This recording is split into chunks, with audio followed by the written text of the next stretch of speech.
उनकी अपनी पार्टी है, ये फैसला उनको लेना है। और देखिए, अलग तो वो होता है जो साथ में हो। वो एनडीए में थे कब?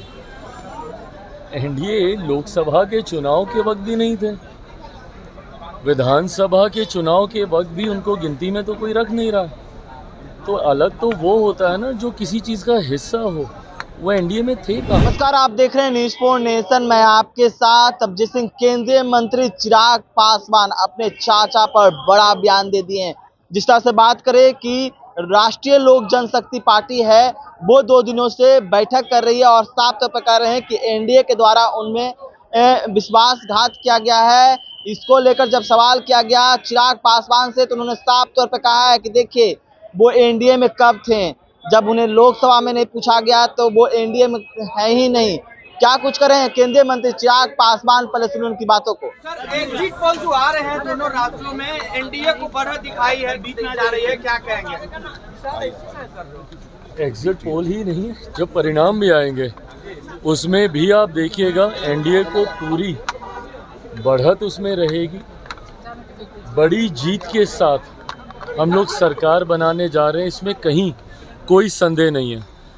झारखंड में भी हम प्रचार के लिए गए थे, महाराष्ट्र में भी हम प्रचार के लिए गए थे, और दोनों जगह जाकर जो जानकारी जनता के साथ इंटरेक्ट कर हासिल हुई है, उसी के आधार पर इस बात को इतनी प्रमुखता से मैं कह सकता हूँ कि 23 तारीख को जब परिणाम आएंगे, झारखंड में लोग बदलाव का मन बना चुके हैं।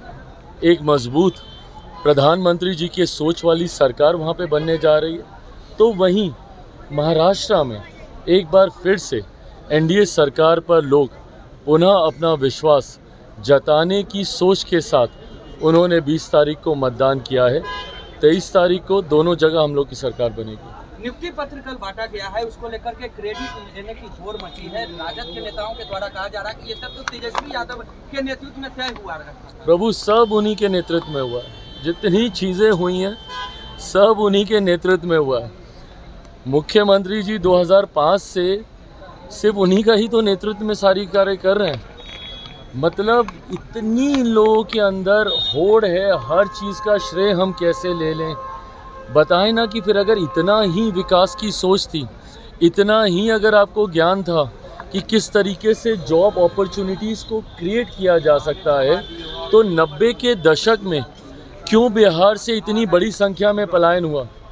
आज भी 90 का दौर अगर लोग याद करते हैं तो उसको सिर्फ और सिर्फ डर और भय की वजह से जो पलायन यहाँ से हुआ है, वहीं से जो पलायन की श्रृंखला शुरू हुई है, कौन उसके जनक थे भैया?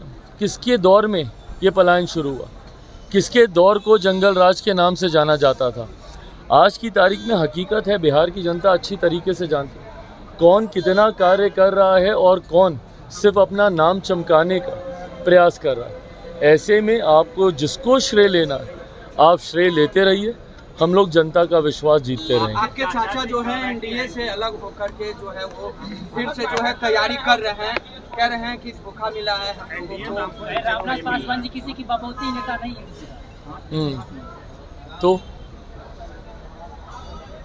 इस पे क्या कहना है? आगे बोल रहे हैं एनडीए से अलग होने का तो भाई, वो उनकी अपनी पार्टी है, ये फैसला उनको लेना है। और देखिए, अलग तो वो होता है जो साथ में हो।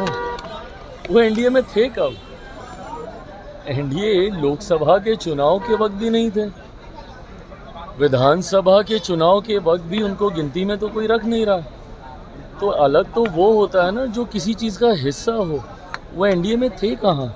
तो आपने सुना केंद्रीय मंत्री चिराग पासवान किस तरह से अपने चाचा को लेकर बड़ा बयान दिए हैं। और वहीं जिस तरह से 2 राज्यों में विधानसभा के चुनाव हुए हैं और उसमें एग्जिट पोल में जो दिखाया जा रहा है कि एनडीए को बढ़त दिखाया जा रहा है, उस पर उन्होंने साफ तौर पर कहा है कि देखिए, दोनों जगह है वो एनडीए की सरकार है, बनने जा रही है।